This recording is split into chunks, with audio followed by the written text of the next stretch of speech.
তাহলে আমরা প্রথম লিখলাম মুত্তাসিল অর্থ সংযুক্ত বা অ্যাটাচ, মুনফাসিল অর্থ বিযুক্ত বা ডিটাচ, আর মাদ্দে লাজিম মানে হচ্ছে এটাও সংযুক্ত আর কি। এখন এই তিনটা মাদি হতে হলে এই তিনটা অবস্থার সাথে রিলেটেড হতে হবে যে কোনো একটার সাথে। কারণ কি, এটা বেসিক, বেসিক ছাড়া কি সেকেন্ডারি সম্ভব? না, বলেন, কেউ জি যদি না, প্রাইমারি স্কুল না পড়ে তাহলে সে কি মাধ্যমিক পড়তে পারে? জি না, হ্যাঁ, পড়তে পারে না। ঠিক একইভাবে কেউ যদি মাধ্যমিক না পড়ে তাহলে সে উচ্চ মাধ্যমিক পড়তে পারে না, ঠিক না? জি। তা আপনি সেকেন্ডারি ম্যাথ পড়বেন আর বেসিক ম্যাথ জানবেন না, আর যদি বেসিক ম্যাথ না জানলে তো সেকেন্ডারি ম্যাথ হবেই না। তো এই জন্য আমি পাশাপাশি লিখলাম। এখন আপনাদেরকে আমি এখানে একটু জায়গা করার জন্য মুছে দিচ্ছি কথাগুলো। এইটুক লিখে দিলাম, বাকিটুক মুছে দিলাম। প্রথম কথা আমরা কি বলেছি? মুত্তাসিল। মুত্তাসিল অর্থ কি বলেছি? সংযুক্ত। মুনফাসিল অর্থ বলেছি কি? বিযুক্ত। এই দুইটার সাথে একটা অক্ষরের সম্পর্ক, সেটা কি জানেন? হামজা। তাহলে মুত্তাসিল এবং মুনফাসিলের সাথে কিসের কোন অক্ষরের সম্পর্ক? উত্তর দিতে হবে। হামজা। হামজার সম্পর্ক। মুত্তাসিল এবং হামজা। মুনফাসিলের সাথে হামজার সম্পর্ক। মনে থাকবে? হ্যাঁ, মনে থাকবে তো? আচ্ছা, এবার দেখেন, এখন এই যে হামজার সাথে এই যে যে বেসিক মাদ এর সম্পর্ক কাছাকাছি হলে, সংযুক্ত হলে মুত্তাসিল, আর হামজার সাথে বেসিক মাদের সম্পর্ক যদি দূরে হয় তাহলে সেটা কি হবে? মুনফাসিল। মুনফাসিল হবে। যেমন দেখেন, এটাকে আমি মুত্তাসিল বানাচ্ছি, যা এখানে যদি আমি হামজা লিখি তাহলে এটা কি হয়ে যাবে? মুত্তাসিল হয়ে যাবে। এখানে যদি আমি হামজা লিখি তাহলে এখানে কি হয়ে যাবে? এটা মুত্তাসিল হয়ে যাবে। আমি যদি এখানে হামজা লিখি তাহলে এটা কি মাদ হয়ে যাবে? মুত্তাসিল হয়ে যাবে। এখন এই মুত্তাসিলের চিহ্ন কোরআনে কি দেয়া আছে? এরকম চিহ্ন দেয়া আছে।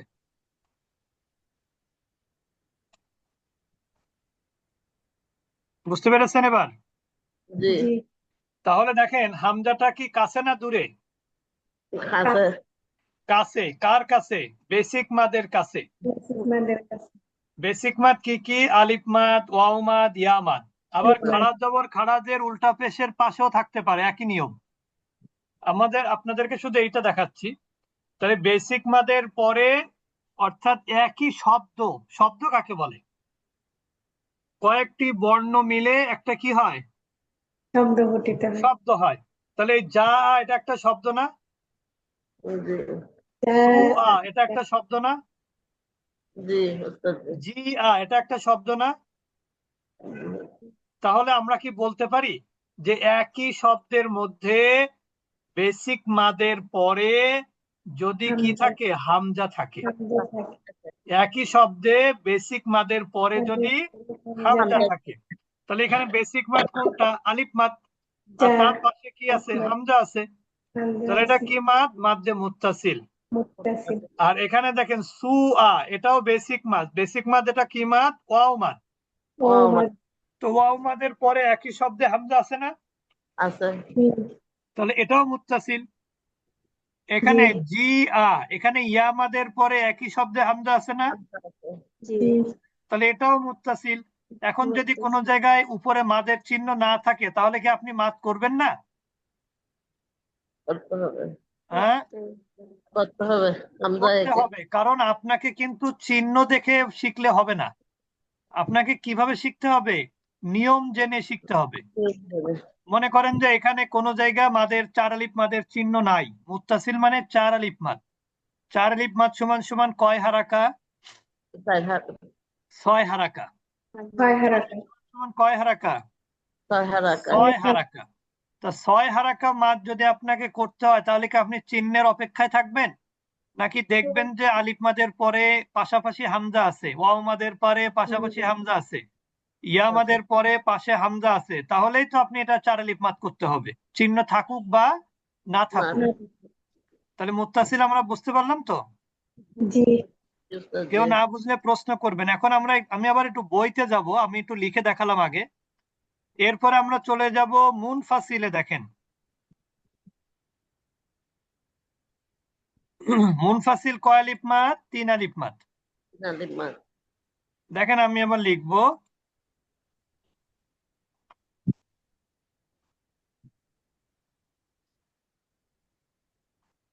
এটা কি মাদ? আলিফ মাদে আলিফ মাদ। আচ্ছা বলেন তো, আলিফ এবং হামজার মধ্যে পার্থক্য কি? কেউ বলতে পারবেন? আলিফ খালি থাকে আলিফ হচ্ছে হামজা খালি, আর হামজা হলো হরকত বিশিষ্ট। যেটার উপরে হারাকা থাকবে। হ্যাঁ, যেটার উপরে হারাকা থাকবে সেটা হলো হামজা, আর যেটার উপরে হারাকা থাকবে না সেটা হলো কি? আলিফ। আলিফ। মাদের অক্ষর কিন্তু আলিফ, হামজা না। এখন তাহলে এটা কি মাদ হলো? এটা জি, আলিফ মাদ আলিফ এটা মাদ হলো। আলিফ মাদ। আচ্ছা এবার দেখেন এটা কি অক্ষর? এটা হলো হামজা। হামজা, মাশাআল্লাহ। এখন বলেন, আলিফ মাদের সাথে হামজা কি একই শব্দের মধ্যে নাকি আলাদা শব্দের শুরুতে? আলাদা আলাদা। আলাদা।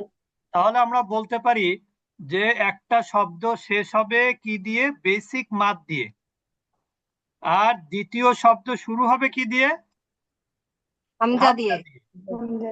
বুঝতে পেরেছেন? তাহলে দেখেন আমি প্রথমে বলেছি যে মুত্তাসিলের সাথেও হামজার সম্পর্ক, মুনফাসিলের সাথেও কিসের সম্পর্ক? হামজার সম্পর্ক।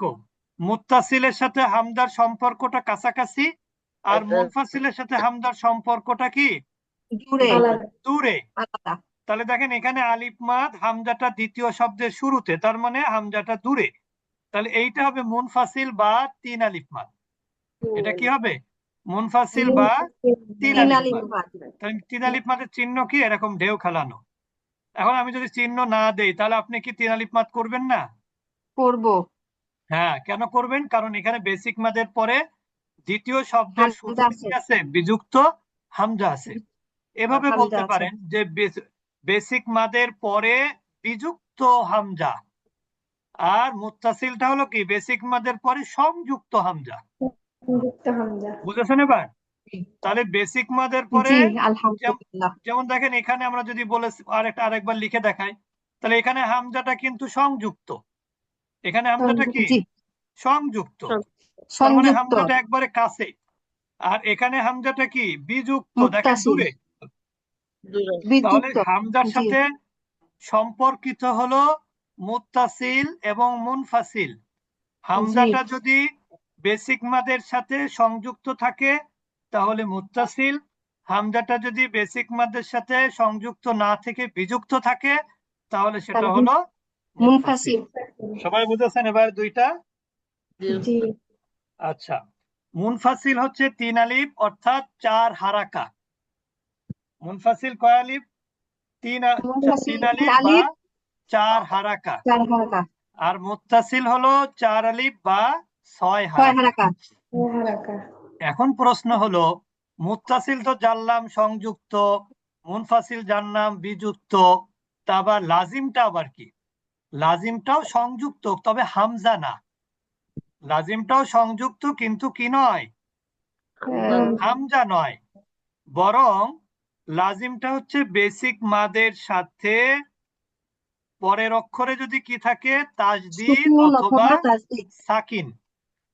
যদি বেসিক মাদের পরের অক্ষর যাই হোক না কেন, মনে করেন এই যে দ, এটা কি মাদ? দ এটা বেসিক মাদ। বেসিক মাদ, আলিফ মাদ। এর পরের অক্ষরে কি আছে? তাজদিদ। তাসদীদ। তাহলে আমরা কি বলবো? বেসিক মাদের পরের অক্ষরে যদি তাজদিদ অথবা যদি সাকিন থাকে তাহলে সেটা হবে মাদ্দে লাজিম। এটাও কিন্তু 4 আলিফ মাদ। মাদ্দে লাজিম। এখানে কিন্তু হামজার সাথে কোনো সম্পর্ক নাই। এখানে যে কোনো অক্ষরই আসুক না কেন, সে অক্ষরে যদি কি থাকে? হয় তাজদিদ নইলে অথবা সুকুন। সুকুন। যেমন দেখেন আমি যদি এই অক্ষরটাকে যদি এইভাবে লিখি, দদ আলিফ, এটা আলিফ মাদ, এরপরে যদি লামে যদি আমি কি দেই, শুধু সাকিন দেই, জি তাও এটা কি হবে? মধ্যে মাদে লাজিম লাজিম। হবে। বুঝতে লাজিম। পেরেছেন? জি তাহলে এটা কি হলো? মধ্যে লাজিম মাদে হলো। লাজিম। তাহলে এটা হচ্ছে বেসিক মাদের পরের অক্ষরে তাজদিদ অথবা সুকুন হলে সেটা হলো মাদ্দে লাজিম। মাদ্দে লাজিম কয় আলিফ? 4 আলিফ। চার্লি 4 আলিফ। এইটা কিন্তু দেখেন মাদ্দে লাজিম আবার দুই প্রকার, এটা একটু মাথায় রাখবেন। আমরা একটা ধারণা দিচ্ছি আপনাদেরকে, তারপর আমরা মূল ক্লাসে ঢুকবো। তাহলে এটা হচ্ছে মাদ্দে লাজিম, হচ্ছে এটা শব্দের মধ্যে মাদ্দে লাজিম। এটা শব্দ না একটা, দদ জি আলিফ তারপরে লাম। এটা মূলত জি বলতে গেলে দলিন। এটা কি? দলিন। দলিন। ওয়ালা দলিন পড়েছেন না সূরা ফাতিহার শেষে? জি জি কিন্তু কখনো কি ভেবেছেন যেটা কোন মাদ? এখানে একটা 4 আলিফ মাদের চিহ্ন থাকে, এটা হচ্ছে মাদ্দে লাজিম। লাজিম। বুঝতে পেরেছেন? জি দলিন দলিন, এটা হচ্ছে মাদ্দে লাজিম। কেন মাদ্দে লাজিম? আলিফ মাদের পরের অক্ষরে তাজদিদ আছে। আর এটা কেন মাদ্দে লাজিম? এটা যদি আমি বলি দল, অন্য একটা অক্ষর দল মনে করলাম, মনে করেন দল গিন মনে করেন, কোনো অর্থবহ না, এটা এমনি বললাম উদাহরণ দেওয়ার জন্য। এখানে কিন্তু দেখেন সাকিন আছে, তাহলে এটাও কিন্তু আপনাকে কি করতে হবে? মাদে লাজিম। দল গিন, এখানেও কিন্তু আপনার মাদ্দে লাজিম হবে। জি কারণ 4 কি? হারাকাত আছে। বেসিক মাদের পরে তাজদিদ অথবা সাকিন থাকলেই সেটা কি? মাদ্দে লাজিম। মনে রাখবেন। তাহলে আমরা 3টা জিনিস শিখলাম। বেসিক মাদের পরে সংযুক্ত হামজা হলে মুত্তাসিল, বেসিক মাদের পরে বিযুক্ত হামজা হলে মুনফাসিল, মুনফাসিল। বেসিক মাদের পরে তাজদিদ বা সাকিন থাকলে মাদে লাজিম। লাজিম। এখানে সংযুক্ত কথাটা বললাম না, কিন্তু আসলে সংযুক্ত না হলে হবে না। বুঝতে পেরেছেন? তাহলে জি বেসিক মাদের পরে তাজদিদ বা সাকিন আলা অক্ষর আসলে সেটা কি হবে? লাজিম। মাদে লাজিম। এইটা দেখেন শব্দের মধ্যে মাদ্দে লাজিম। এবার জি আমরা আসি অক্ষরের মধ্যে মাদ্দে লাজিম আছে, কিন্তু অক্ষরের মধ্যে যেমন আমরা কোরআনের অনেক সূরার শুরুতে পড়ি না আলিফ জি লাম মিম, সেটা কিভাবে লেখা থাকে? আলিফ, ওটা আলিফ এই দেখেন লামের লাম উপর। মিম। এখন জি এখানে কিন্তু কোনো জবরদের পেশ থাকে না, থাকে নাকি? না। এখানে কিন্তু আমরা আলিফের উচ্চারণ আলিফ বললাম, লামের জি উচ্চারণ লাম বললাম, মিমের উচ্চারণ মিম বললাম, তাহলে এটা কি কোনো হরকত আছে? না যদি হরকত না। থাকতো তাহলে কি আমরা আলিফ লাম মিম বলতাম, নাকি বলতাম আ লা মা, এগুলো জি বলতাম না? জি জি তাহলে এবার জি অন্য জায়গায় কিন্তু আছে, দেখেন ইয়াসিন। জি ইয়াসিনে কিন্তু কোনো হরকত নেই। হরকত মানে কি? জবরদের পেশ নাই। আছে? ইয়াতে খাড়া না জবর আছে। খাড়া জবর তো মাদের চিহ্ন। সিনে কিন্তু কোনো চিহ্ন নাই, আছে নাকি? জবরদের পেশ আছে? না। নাই। কি আছে? মাদের চিহ্ন আছে এরকম। জি আলিফে কোনো চিহ্ন নেই, লামে কিন্তু মাদের চিহ্ন আছে, মিমে কিন্তু মাদের চিহ্ন আছে। এখন প্রশ্ন হলো যে এখানে আমরা কেন কোনটায় কয় আলিফ টানবো? আলিফটা তো মাদ হবে না, যেহেতু মাদের চিহ্ন নাই। লামে 4 আলিফ মাদ, মিমে 4 আলিফ মাদ, ইয়াতে 1 আলিফ মাদ, সিনে 4 আলিফ মাদ। এই মাদগুলো হলো কিভাবে? একটা প্রশ্ন আসে না? জি ওস্তাদ। আমরা সেটা দেখাবো আপনাদেরকে। আপনারা শুধু মনে রাখবেন, মাদ্দে লাজিমের সংজ্ঞা মনে রাখবেন। আমরা কিন্তু লাজিমটা ডিলিট করলাম না, কারণ এখানে দেখানোর সময় ওইটা থাকলে ভালো হয়। যেমন দেখেন, আমি আলিফ লামটায় আসি। আলিফ বানান করতে গেলে কি কি অক্ষর লাগে? আলিফ আলিফ লাম ইয়া মিম। আলিফ লাম ইয়া নেই তো, আলিফ। ও আচ্ছা। এই যে কিন্তু আলিফ। লাম বানান করতে গেলে কি কি লাগে? লাম আলিফ মিম। লাম আলিফ আর হচ্ছে মিম। লাম আলিফ জবর লা, আর মিমে কি? সাকিন। সুকুন। এখন বলেন লাম আলিফ কি মাদ? লামটা লাটা কি মাদ? লাম আলিফ মাদ। আর তারপরের বেসিক মাদ অক্ষরে কি আছে? সুকুন। তাহলে এটা কি মাদ হবে? বেসিক মাদে লাজিম। মাদে লাজিম হবে। এই জন্য কিন্তু এখানে আমরা কয় আলিফ টানলাম? লাম 4 আলিফ। 4 আলিফ। তাহলে এখানে বুঝেছেন তো যে লা হচ্ছে আলিফ মাদ, আর তারপরে কি আছে? সুকুন আছে। তাহলে এটা মাদ্দে লাজিম। আমরা কি বলেছি, বেসিক মাদের পরে যদি সুকুন থাকে তাহলে কি হবে? মাদ্দে লাজিম হবে। মাদ্দে এবার লাজিম। দেখেন মিম বানান করতে গেলে কি কি অক্ষর লাগে? মিম, ইয়া, মিম, মিম ইয়া, ইয়াজের মিম। মিম। মিম। তাহলে মিম, ইয়া, জের আর মিম। মিমে সাকিন। তাহলে এখানে কি মাদ আছে বলেন তো? মিম ইয়াজের মি, এটা কি মাদ? মিম ইয়াজের মি, এটা হচ্ছে এটা বেসিক মাদ। বেসিক মাদ। বেসিক মাদ মানে ইয়া মাদ। ইয়া মাদ। এখন ইয়া মাদের পরের অক্ষরে সাকিন আছে, তাহলে কি মাদ হবে? এটা মাদ্দে লাজিম মাদ্দে হবে। লাজিম। মাদ্দে লাজিম হবে। ঠিক আছে না? জি। আচ্ছা, এবার দেখেন ইয়া এক আলিফ মাদ কান। আসলে ইয়া লিখতে গেলে মাত্র একটা আলিফ লাগে, আর কিছু লাগে না। এই জন্য এটা কয় আলিফ মাদ? এটা এক এক আলিফ। আলিফ। এক আলিফ। দেখেন এখানে ইয়া আলিফ জবর ইয়াকে সংক্ষিপ্ত, কালকে যেটা বলেছিলাম সংক্ষিপ্ত রূপ, এটা খাড়া জবরটা আলিফ মাদের কি সংক্ষিপ্ত। সংক্ষিপ্ত রূপ। এবার দেখেন সিন বানান করতে গেলে কি কি অক্ষর লাগে? সিন, সিন, ইয়া, ইয়া, ইয়া সাকিন জের। নুন। আর নুনে সাকিন। তাহলে কি হলো? ইয়া মাদের পরে নুনে নুন। সাকিন। তাহলে এটা কি মাদ নুনে হবে? সাকিন হলো। এটা মাদ্দে মাদ্দে কি হবে? লাজিম। মাদ্দে লাজিম হবে। জি। তাহলে আমরা বুঝতে চার পারলাম আলিফ মাদ্দে হবে। লাজিম কিন্তু শব্দের মধ্যেও থাকে, আবার অক্ষরের মধ্যেও থাকে, এবং এই অক্ষরগুলো সবসময় সূরার শুরুতে আসে। জি। বুঝতে পেরেছেন? এই যে জি। যে অক্ষরগুলো, এগুলো সব সূরার শুরুতে আসে, সূরার মাঝখানে কিন্তু আসবে না। ক্লিয়ার? জি। তাহলে আমরা কিন্তু আজকে তিনটা মাদ জানলাম। একটা হচ্ছে মাদ্দে মুত্তাসিল, সংযুক্ত হামজা, মাদ্দে মুনফাসিল, বিযুক্ত হামজা, আর মাদ্দে লাজিম হচ্ছে সংযুক্ত বেসিক মাদের পরে সংযুক্ত তাসদীদ, সংযুক্ত সাকিন বা সুকুন। সাকিন। তা আমরা পার্থক্য দেখলাম যে মাদ্দে লাজিম দুই প্রকার। একটা হচ্ছে কালিমা বা শব্দের মধ্যেও মাদ্দে লাজিম থাকে, আবার অক্ষর হরফের মধ্যেও কি থাকে? মাদ্দে লাজিম থাকে। হরফের মধ্যে কিভাবে থাকে? হরফ বানান করতে গেলে আমরা ওইখানে বেসিক মাদের পরের অক্ষরে যদি সাকিন পাই তাহলে সেটা কি হবে? মাদ্দে মাদ্দে লাজিম। মাদ্দে লাজিম। লাজিম হবে। দেখেন আলিফটা কিন্তু মাদ্দে লাজিম হয়নি, তিনটা অক্ষর হওয়ার পরেও। মাদ্দে লাজিম হতে হলে কিন্তু তিনটা অক্ষর হতেই হবে। এখানে তিনটা অক্ষর হয়েও মাদ্দে লাজিম হয়নি, তার কারণ এর মধ্যে কোনো মাদের অক্ষর নাই। কারণ আলিফের উপরে জবর দিলে এটাকে আলিফ আছে না হামজা আছে? হামজা। হামজা। হামজা। তাহলে এখানে কিন্তু এটা মাদ্দে লাজিম হবে না। যেমন হামজা বানান করতে গেলে কয়টা অক্ষর লাগে? চারটা। হামজা চারটা। হা, মিম, ঝা। তাহলে হামজা জবর হাম, ঝা গোলতা হামজা। এখানেও কিন্তু মাদ হবে না, কারণ কি? এখানে না, কিন্তু কোনো না। মাদ নাই। মাদ নাই। ঠিক আছে? জি হুজুর। জি। তাহলে আমরা কি বুঝলাম যে মাদ্দে মুত্তাসিল, মাদ্দে মুনফাসিল, মাদ্দে লাজিম কাকে বলে? জি জি হুজুর। ওস্তাদ, বুঝেছি। আলহামদুলিল্লাহ, আলহামদুলিল্লাহ। আচ্ছা, এখন আমরা চলে যাব। ওস্তাদ, ওস্তাদ, এই অক্ষরগুলোকে কি বলে? ওই যে আলিফ, আচ্ছা, এই লাম, মিম, অক্ষরগুলোকে বলা হয় হরুফে মুকাত্তাআত। মুকাত্তাআত। হুরুফে মুকাত্তাআ। হরুফ শব্দটা হারফুনের বহুবচন। জি। হারফুনের বহুবচন কি? হুরুফ। হুরুফ। আর মুকাত্তাআত শব্দের অর্থ হচ্ছে বিচ্ছিন্ন। কারণ বিচ্ছিন্ন। এই অক্ষরগুলো তো আসলে বিচ্ছিন্ন ভাবে পড়া হয়, ঠিক না? এখানে তো জি। আর জি। কারোর সাথে যুক্ত করে পড়া হয় না। জবর দিয়ে জি। পেশ থাকলে যুক্ত করা হতো। এতগুলো দিলে বুঝেছেন এবার? জি। জি। জি ওস্তাদ।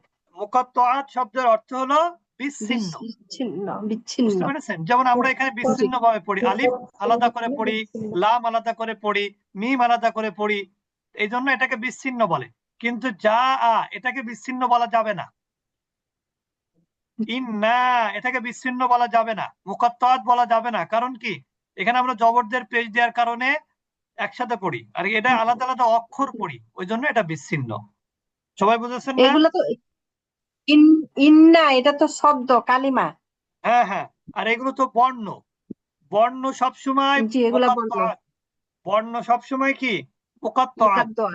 যত কোরআনের মধ্যে যত জায়গাতে বর্ণের উচ্চারণ আছে সবগুলো কি? মুকাত্তাআত। মুকাদ্দা। কোরআনে মনে হয় 29 জায়গাতে আছে মুকাত্তাআত। কয় জায়গায়? 29 জায়গায়। 29 জায়গায়। আমরা এখন চলে যাব আপনাদেরকে যে বইটা দিয়েছি সেই বইয়ের বইয়ে ওখানে চলে যাব। যে বইয়ের পৃষ্ঠা নাম্বার হলো এটা হচ্ছে 83 পৃষ্ঠা।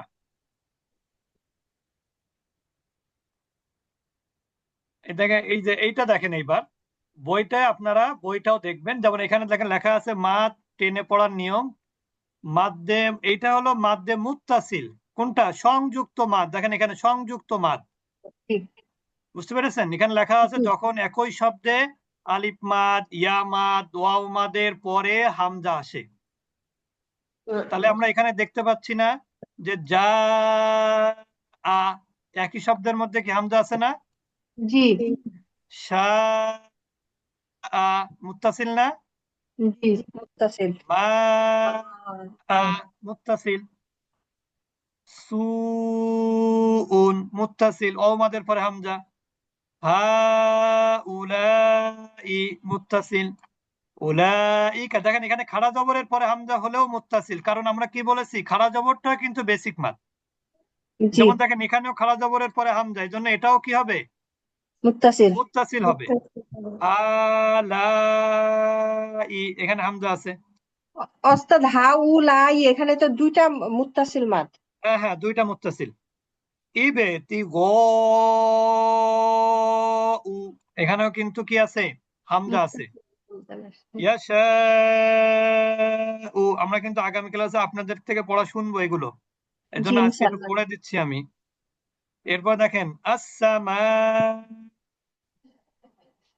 ই, একই শব্দের মধ্যে হামজা আছে না? জি আউলিয়া আ, আলিফ মাদের পরে একই শব্দে হামজা। সাওয়াউন, আলিফ মাদের পরে একই শব্দে হামজা। এগুলো সবগুলো হচ্ছে মুত্তাসিল বা চার আলিফ মাদ। এবার আমরা আসি, এরা মাদ্দে লাজিম আগে নিয়ে আসছে, আমরা এখন চলে যাবো মাদ্দে মুনফাসিলে। বিযুক্ত মাদ, যখন প্রথম শব্দ সমাপ্ত হয় আলিফ মাদ, ইয়া মাদ, ওয়াও মাদের মাধ্যমে, যেটা আমরা বললাম, এবং দ্বিতীয় শব্দ শুরু হয় কি দিয়ে? হামজা দিয়ে। হামজা দিয়ে। আর এই যে বলেছে এই মাদের চিহ্নে আকৃতি ঢেউয়ের মতো। যেমন দেখেন এখানে ফি হা, এটা কিন্তু শুধু ইয়া মাদ, এখানে কিন্তু মুনফাসিল না, কারণ পরে হামজা নাই বা মুত্তাসিল না। কিন্তু হা, এটা কি মাদ? আলিফ মাদ। এটা এটা মুনফাসিল এটা মুনফাসিল হ্যাঁ তখন আলিফ মাদ। হবে যখন আবাদান শব্দটা যখন পড়বেন। এখানে সবাই আচ্ছা একটু জিনিস খেয়াল করেন, ফি হা বলে থেমে গেলে কিন্তু মুনফাসিল হবে না। তার কারণ কি? আপনি তো আবাদা পড়েননি, এটা কি বুঝেছেন? জি ওস্তাদ এবার বুঝেছি। কারণ হামজা না আসলে তো মুনফাসিল হবে না, বরং এটা আলিফ মাদ আলিফ মাদই থেকে যাবে, এখানে আর কোনো মাদের পরিমাণ বাড়বে না। যদি আপনি এভাবে পড়েন ফি হা, থেমে গেলেন, এক আলিফ মাদই হবে, এখানে হামজা যেহেতু পড়েননি মাদ্দে আসলি হবে। কিন্তু আপনি যদি পরবর্তী শব্দ পড়েন ফিহা আবাদা, তখন মুনফাসিল হয়ে যাবে, কারণ পরবর্তী শব্দে কি আছে? শুরুতে হামজা আছে। হামজা। এরপরে দেখেন যদি আপনি এভাবে পড়েন বিমা বলে থেমে যান, তাহলে কিন্তু এক আলিফ মাদ। যখনই বলবেন বিমা ও জিলা, তখন কিন্তু মুনফাসিল হয়ে যাবে। ইয়া আইয়ুহান নাসু, এখন দেখেন এখানে একটা মাদ্দে লাজিম হয়, এটা দেখেন খেয়াল করেন। যদি এখানে থেমে যান সিনে, তাহলে এটা সিনের উপরে কি হরকত হবে? সিনে থেমে গেলে সুকুন হবে। সুকুন হবে। তার আগে কি মাদ? তার আগে ইয়ে মাদ, আসলি মাদ। মাদ্দে আসলি। তাহলে এটা কি হবে? তারপরে মাদ্দে লাজিম তাসদিদ, হবে না, এটা মাদ্দে আরজি হবে। কি হবে এটা? মাদ্দে মাদে মাদ্দে আরজি। আরজি। আরজি হবে। এটা আমরা পরে শিখবো ইনশাল্লাহ। আরজি মানে হচ্ছে যে সাকিনটা হলো আসল সাকিন না, কন্ডিশনাল সাকিন। এখানে আমরা থেমে গেলাম তাই সাকিন হলো, নাহলে তো সাকিন হতো না। জি এই জন্য এটা মাদ্দে লাজিম না, বরং এটা হলো মাদ্দে আরজি, এটা আমরা পরে পড়বো ইনশাল্লাহ। এরপর দেখেন ইন্না বলে কেউ থেমে গেলে এক আলিফ মাদ হবে। কিন্তু যদি কেউ বলে ইন্না আ'তাইনাকা, তখন কিন্তু তিন আলিফ মাদ হবে, চার হারাকা, তখন এটা মাদ্দে মুনফাসিল হবে। মুনফাসিল জি হুজুর। ক্বালু আমান্না, ক আলিফ মাদ, লু এটা মুনফাসিল যদি পরবর্তী অক্ষর পড়েন, তাহলে লা ইলাহা ইল্লা হুয়া, লা ইলাহা, ই বলার সাথে সাথে মুনফাসিল হয়ে যাবে। আর যদি শুধু লা বলেন তাহলে মুনফাসিল হবে না। এটুকু সবাই বুঝেছেন তো? জি হুজুর। তার মানে হামজা যদি না পড়েন তাহলে একদিকে যেমন মুনফাসিল হবে না, অন্যদিকে মুত্তাসিলও হবে না। মুত্তাসিল হতে হলে সংযুক্ত হতে হবে হামজা, আর মুনফাসিল হতে হলে বিযুক্ত হতে হবে হামজা। ক্লিয়ার? জি হ্যাঁ, জি আচ্ছা। এরপর আমরা চলে যাব মাদ্দে লাজিমে। দেখেন এখানে বলছে যখন একই শব্দে আলিফ মাদ, ইয়া মাদ, দ মাদের পরের অক্ষরে সুকুন বা তাজদিদ যুক্ত অক্ষর আসে, তখন সেটা কি হবে? মাদ্দে লাজিম। লাজিম এই চিহ্নটির ওই যে এই চিহ্ন ব্যবহার হয়। দেখেন এখানে আলিফ মাদের পরে নুনে কি আছে? তাসদিদ তাজদিদ। তাহলে এটা কিভাবে পড়তে হবে? জান, বুঝেছেন? জি জান।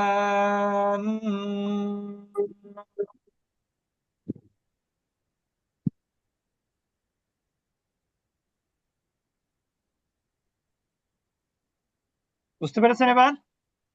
জি এরপরে দেখেন এখানে কি নিয়ম বলেন তো? খাড়া জবর। খারা খাড়া জবর জবরের পরের অক্ষরে কি আছে? সাকিন। তাহলে সাকিন। এটাও মাদ্দে লাজিম। সাকিন হোক তাজদিদ হোক, একটা হলেই মাদ্দে লাজিম হয়ে যাবে। আল আনা আতুহাজ্জুন,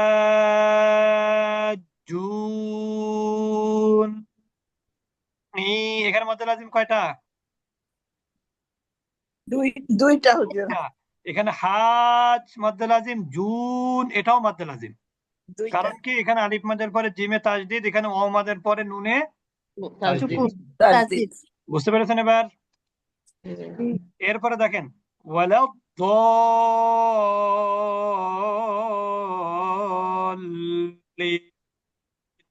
এখানে আলিফ মাদ, তারপরে কি আছে? তাসদিদ তাজদিদ। আস-সাখাতু, এখানে আলিফ মাদের পরে খয়ে কি আছে? তাসদিদ তাজদিদ। আল-হাক্কাতু, আলিফ মাদের পরে কি আছে? কফে তাসদিদ তাজদিদ। সবাই বুঝেছেন এবার? তাহলে জি আমরা মাদ্দে মুত্তাসিল, মাদ্দে মুনফাসিল, মাদ্দে লাজিম দেখলাম। এবার আমরা চলে যাব অক্ষরের মধ্যে মাদ্দে লাজিম। বুঝতে পেরেছেন? এই যে দেখেন, এই যে অক্ষর, কোরআনে কিন্তু অনেক সূরার শুরুতে আছে সদ। সদের বানান কি? এই যে দেখেন সদের বানান হচ্ছে এইটা, সদ আলিফ দালে সাকিন। আলিফ দাল এই যে কফ, এটাও কিন্তু মাদ্দে লাজিম। কারণ কি? কফ আলিফ হায়ে সাকিন। সাকিন বুঝতে পারছেন তো? জি এরপরে দেখেন নুনটাও মাদ্দে লাজিম। কারণ কি? নুন ওয়াউমাদ, নুনে সাকিন। তাসদিদ নুন বানান করতে গেলে কি লাগে? নুন ওয়াও পেশ নু, তারপরে নুনেও কি? সাকিন। সাকিন এই জন্য এটাও মাদ্দে লাজিম। এখানে দেখেন ত সিন। এখন একটা জিনিস আপনাদের ক্লিয়ার করি, যে অক্ষর উচ্চারণে দুইটা অক্ষর লাগে সেটা কখনো মাদ্দে লাজিম হবে না, সেটা কি হবে? একালিফ মাদ হবে। তাসদিদ কিন্তু যে অক্ষর উচ্চারণ করতে গেলে তিনটা অক্ষর লাগে এবং মাঝের অক্ষরে বেসিক মাদ থাকে, আর তার পরের অক্ষরে কি থাকে? সাকিন থাকে, তিন থাকে সেটাই হলো মাদ্দে লাজিম। যেমন সিন লিখতে গেলে কিন্তু মাঝখানে ইয়া মাদ, পরে নুনে সাকিন। ত হা, এখানে কিন্তু দুইটা অক্ষর লাগে, মাদ্দে লাজিম না। হা মিম, এখানে মিমটা লিখতে গেলে তিনটা অক্ষর লাগে। আলিফ লাম মিম তো দেখালাম। র কিন্তু তিনটা অক্ষর লাগে না, ওই জন্য এটাও মাদ্দে লাজিম না। তো সিন মিম, সিন লিখতে গেলে তিনটা অক্ষর, মাদ্দে লাজিম। মিম লিখতে গেলে তিনটা অক্ষর, মাদ্দে লাজিম। হ্যাঁ, আলিফ লাম মিম সদ, সদ লিখতে গেলে তিনটা অক্ষর, সদ আলিফ, তারপরে কি? দালে সাকিন। কাফ লিখতে গেলে তিনটা অক্ষর লাগে। তারপরে আইন, আইন লিখতে গেলে কয়টা লাগে? তিনটা। সদ আইন তিনটা, কফ তিনটা। বুঝতে পেরেছেন? জি হুজুর। তার মানে আমরা বলতে পারি যে অক্ষরগুলো উচ্চারণ করতে গেলে তিনটা অক্ষর লাগে, মাঝের অক্ষরে বেসিক মাদ থাকে এবং তার পরের অক্ষরে সাকিন থাকে, তাহলে এটা কি হবে? মাদ্দে লাজিম হবে। ক্লিয়ার এবার? হ্যাঁ, সবাই বুঝেছেন? জি হুজুর, আলহামদুলিল্লাহ। তো এটা একটু ভালো করে রেকর্ডটা শুনবেন, ইনশাল্লাহ আমরা রেকর্ডটা দিয়ে দিব। মাদ্দে মুত্তাসিল, মাদ্দে মুনফাসিল, মাদ্দে লাজিম, এই তিনটা মাদ ইনশাল্লাহ আমরা আগামী সোমবার আপনাদের থেকে শুনবো ইনশাল্লাহ পড়া। আর আমাদের একটা তাজবিদের নতুন ক্লাস শুরু হচ্ছে আগামী শনিবার ইনশাল্লাহ ভোর 5টায় দেয়া টাইম, কিন্তু আমরা ওই 5টা থেকে 5:15টার মধ্যে শুরু করবো ইনশাল্লাহ। যদি আপনাদের কেউ এরকম থেকে থাকেন যে রাতে ক্লাস করতে অসুবিধা, দেশে হোক দেশের বাহিরে হোক, তাদেরকে দাওয়াত দিবেন সকালের ক্লাসে, 5টার দিকে জয়েন হতে বলবেন। আমরা তখন 5টা কিন্তু অনেক সকাল এখন, মানে প্রায় 5:15টায় তো ঢাকা শহরে সূর্য ওঠে এখন। তার মানে কি, আপনি ফজরের নামাজ পড়ে একটু না ঘুমিয়ে আপনি কি করতে পারেন, কোরআনের ক্লাসটা করে তারপরে ঘুমাতে পারেন বা অন্যান্য কাজে যেতে পারেন, ঠিক না? এটা বরং ভালো। ফজরের নামাজ পড়েই ঘুমাতে গেলে এটা কিন্তু আসলে শরীরের জন্য খুব বেশি